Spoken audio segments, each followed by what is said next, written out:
ओम ज्ञानञ्जनतिमिरान्धस्य ज्ञानाञ्जनशलाकया चक्षुरुन्मीलितमेन तस्मै श्रीगुरुवे नमः। श्रीचैतन्यमनोभीष्टं स्थापित येन भूतले स्वयं रूप कदा मह्यं ददाति स्वपदान्तिकम्।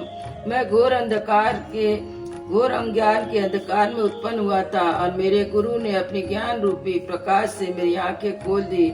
मैं उन्हें सादर नमस्कार करता हूँ। श्री रूप गोस्वामी प्रभुपाद कब मुझे अपने चरण कमलों में शरण प्रदान करेंगे, जिन्होंने इस जगत में भगवान चैतन्य की इच्छा की पूर्ति के लिए प्रचार योजना की स्थापना की।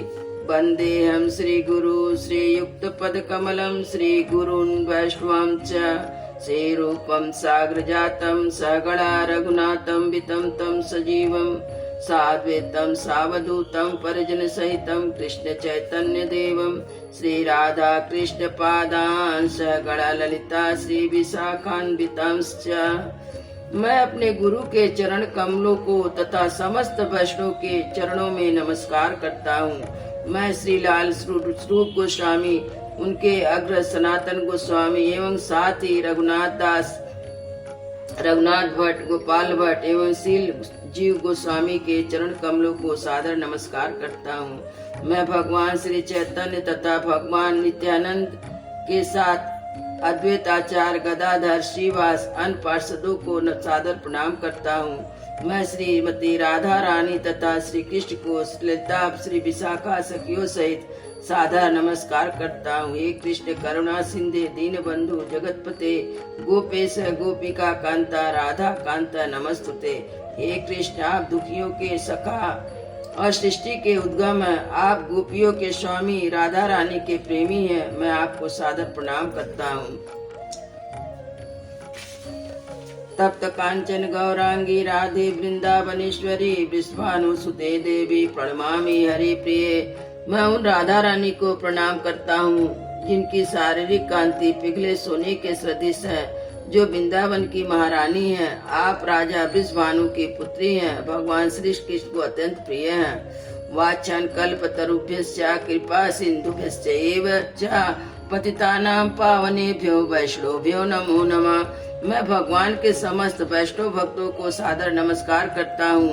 वे कल्प वृक्ष के समान सबों की इच्छा पूर्ण करने में समर्थ हैं। पतित जीवात्माओं के प्रति दयालु हैं। श्री कृष्ण चैतन्य प्रभु नित्यानंद श्री अद्वैत गदाधर श्रीवासादि गौर भक्त वृंद। मैं श्री कृष्ण चैतन्य प्रभु नित्यानंद श्री अद्वैत गदाधर श्रीवास आदि समस्त भक्तों को सादर प्रणाम करता हूँ। हरे कृष्णा कृष्ण कृष्ण हरे हरे, हरे राम राम राम हरे हरे। भगवत गीता का व्यापक प्रकाशन और पठन होता रहा है, किंतु मूलतः यह संस्कृत महाकाव्य महाभारत की एक उपकथा के रूप में प्राप्त है। महाभारत में वर्तमान युग तक की घटनाओं का विवरण मिलता है। इसी युग के प्रारंभ में आज से लगभग 5000 वर्ष पूर्व भगवान श्री कृष्ण ने अपने मित्र तथा भक्त अर्जुन को भगवत गीता का उपदेश दिया था। उनकी यह वार्ता, जो मानव इतिहास की सबसे महान दार्शनिक तथा धार्मिक वार्ताओं में से एक है, उस महायुद्ध के शुभारंभ के पूर्व हुई, जो धृतराष्ट्र के 100 पुत्र तथा उनके चचेरे भाई पांडव पुत्रों के मध्य होने वाला संघर्ष था। धृतराष्ट्र तथा पांडु भाई थे। उनका जन्म कुरुवंश में हुआ था और वे राजा भरत के वंशज थे, जिनके नाम ही महाभारत नाम पड़ा। चूंकि बड़ा भाई धृतराष्ट्र जन्म से अंधा था, अतः सिंहासन उसे ना मिलकर उसके छोटे भाई पांडु को मिला। पांडु की मृत्यु अल्पकाल में हो गई, अतः उसके 5 पुत्र युधिष्ठिर, भीम, अर्जुन, नकुल, सहदेव धृतराष्ट्र की देख रेख में रख दिए गए, क्योंकि उसे कुछ काल के लिए राजा बना दिया गया था। इस तरह धृतराष्ट्र तथा पांडु के पुत्र एक ही राजमहल में बड़े हुए। दोनों को ही गुरु द्रोण द्वारा सैन्य कला का प्रशिक्षण दिया गया। पूज्य भीष्म पिता उनके परामर्शदाता थे। तथापि धृतराष्ट्र के पुत्र, विशेषतः सबसे बड़ा दुर्योधन, पांडव से घृणा और ईर्ष्या करता था। अंधा तथा धृतराष्ट्र पांडु पुत्र के पांडु पुत्रों के स्थान पर अपने पुत्रों को राज्य का उत्तराधिकारी बनाना चाहता था। इस तरह धृतराष्ट्र की सहमति से दुर्योधन ने पांडु के युवा पुत्रों की हत्या करने का षड्यंत्र रचा। पांचों पांडव अपने चाचा विदुर तथा अपने ममेरे भाई भगवान कृष्ण के संरक्षण में रहने के कारण अनेक आक्रमणों के बाद भी अपने प्राण को सुरक्षित रख पाए। भगवान कृष्ण कोई सामान्य व्यक्ति नहीं, एक तो साक्षात परम ईश्वर है, जिन्होंने इस धराधाम में अवतार लिया था और एक समकालीन राजकुमार की भूमिका निभा रहे थे। वे पांडु की पत्नी पृथा और पांडव की माता के भतीजे थे। इस तरह संबंधी के रूप में और धर्म के शाश्वत पालक होने के कारण वे धर्म परायण पांडु पुत्रों का पक्ष लेते रहे और उनकी रक्षा करते रहे। किंतु अंततः चतुर दुर्योधन ने पांडव को ध्रुत क्रीड़ा के लिए ललकारा और उन निर्णायक स्पर्धा में दुर्योधन तथा उसके भाइयों ने पांडव की सती पत्नी द्रौपदी पर अधिकार प्राप्त कर लिया। फिर उसे राजाओं तथा राजकुमार की सभा में के मध्य में अपमान का प्रयास किया। कृष्ण के दिव्य हस्तक्षेप से उसकी रक्षा हो सकी तथा उत्कृष्ट क्रीड़ा में छल के प्रयोग के कारण पांडव की हार हुई तथा उन्हें अपने राज्य से वंचित होना पड़ा। 13 वर्ष तक वनवास के लिए जाना पड़ा।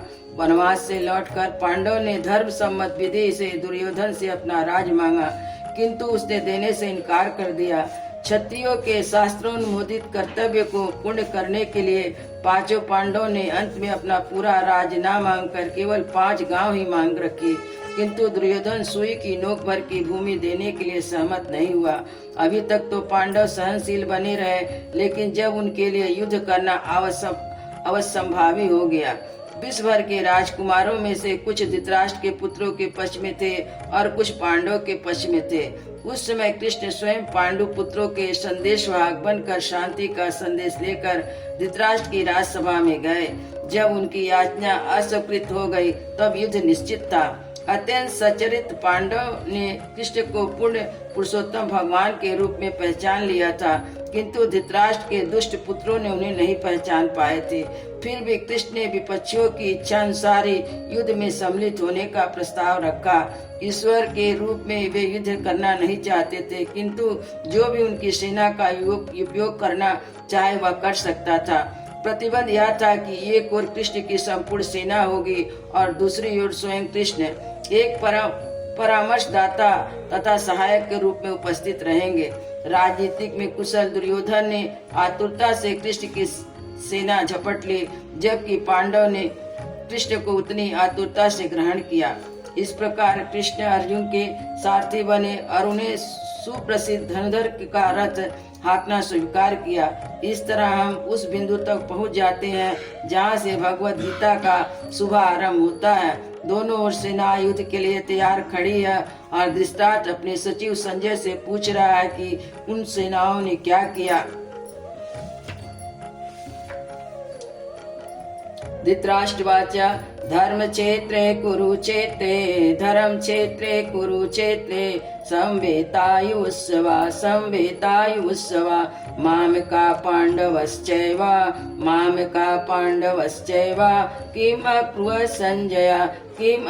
संजय धर्म क्षेत्रे कुरुक्षेत्रे संवेतायुत्सवा मामका पांडवश्चैव किम अकुर्वत्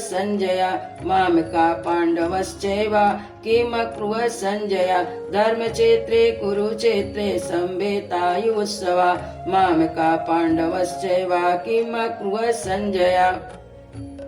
धृतराष्ट्रवाचा राजा धृतराष्ट्र ने कहा, धर्म क्षेत्र धर्म भूमि कुरुक्षेत्र नामक स्थान संवेता एक साथ युद्ध करने की इच्छा माम का मेरे पुत्रों ने पांडु के पुत्रों ने तथा ये मतलब निश्चय ही किम क्या अकुर्वत् किया संजय हे संजय। अनुवाद धृतराष्ट्र ने कहा, हे संजय धर्म भूमि कुरुक्षेत्र में युद्ध की इच्छा से एकत्र हुए मेरे और पांडव के पुत्रों ने क्या किया। तात्पर्य भगवत गीता एक बहुपठित आस्तिक विज्ञान है जो गीता महात्म्य में सार के रूप में दिया गया है। इसमें यह उल्लेख है कि मनुष्य को चाहिए वह श्री कृष्ण के भक्त की सहायता से संवीक्षण करते हुए भगवत गीता का अध्ययन करे और स्वार्थ प्रेरित व्याख्याओं के बिना उसे समझने का प्रयास करे।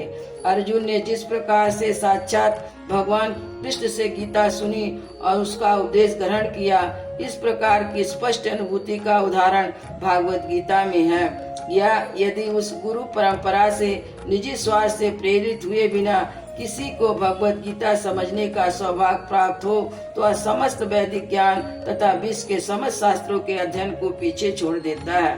पाठक को भगवत गीता में न केवल अन्य शास्त्रों की सारी बातें मिलेगी, किंतु ऐसी बातें भी मिलेगी जो अन्यत्र कहीं नहीं है। यही गीता का विशिष्ट मानदंड है। स्वयं भगवान श्री कृष्ण द्वारा साक्षात उच्चारित होने के कारण यह पूरा आस्तिक विज्ञान है। महाभारत में वर्णित धृतराष्ट्र तथा संजय की वार्ताएं इस महान दर्शन के मूल सिद्धांत का कार्य करती है। माना जाता है कि इस दर्शन को प्रस्तुति कुरुक्षेत्र के युद्ध स्थल में हुई, जो वैदिक युग से पवित्र तीर्थ स्थल रहा है। इसका प्रवचन भगवान द्वारा मानव जाति के पथ प्रदर्शन हेतु तब किया गया जब इस लोक में स्वयं उपस्थित थे। धर्म क्षेत्र शब्द असार्थक है, क्योंकि कुरुक्षेत्र के युद्ध स्थल में अर्जुन के पक्ष में श्री भगवान स्वयं उपस्थित थे। कौरव का पिता धृतराष्ट्र अपने पुत्रों की विजय की संभावना के विषय में अत्यंत संदिग्ध था तथा इस संदेह के कारण उसने अपने सचिव से पूछा, उन्होंने क्या किया। यह आश्वस्त था कि उसके पुत्र तथा उसके छोटे भाई पांडु के पुत्र कुरुक्षेत्र की युद्ध भूमि में निर्णात्मक संग्राम के लिए एकत्र हुए हैं। फिर भी उसकी जिज्ञासा सार्थक है। वह नहीं चाहता था कि भाई में कोई समझौता हो, अतः युद्ध भूमि में अपने पुत्रों की भावी के विषय में आश्वस्त होना चाह रहा था। किंतु इस युद्ध के कुरुक्षेत्र में लड़ा जाना था, जिसका उल्लेख वेदों में स्वर्ग के निवासियों के लिए तीर्थ स्थल के रूप में हुआ है। अतः धृतराष्ट्र अत्यंत भयभीत था। इस पवित्र स्थल का युद्ध के परिणाम पर न जाने क्या प्रभाव पड़े। उसे भली भांति ज्ञात था कि इसका प्रभाव अर्जुन तथा पांडु के अन्य पुत्रों पर अत्यंत अनुकूल पड़ेगा, क्योंकि स्वभाव से सभी पुण्यात्मा थे।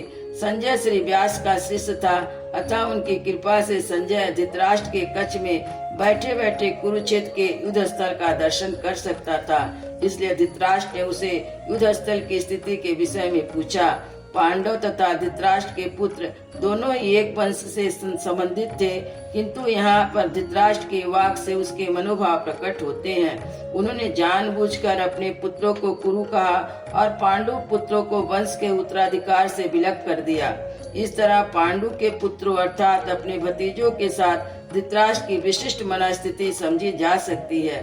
जिस प्रकार धान के खेत से अवांछित पौधों को उखाड़ दिया जाता है, उसी प्रकार इस कथा के आरंभ से ही ऐसी आशा की जाती है कि जहाँ धर्म के पिता श्री कृष्ण उपस्थित हो, वहाँ कुरुक्षेत्र रूपी खेत में दुर्योधन आदि धृतराष्ट्र के पुत्र के रूप अवांछित पौधों को समूल नष्ट करके युधिष्ठिर आदि नितांत धार्मिक पुरुषों की स्थापना की जाएगी।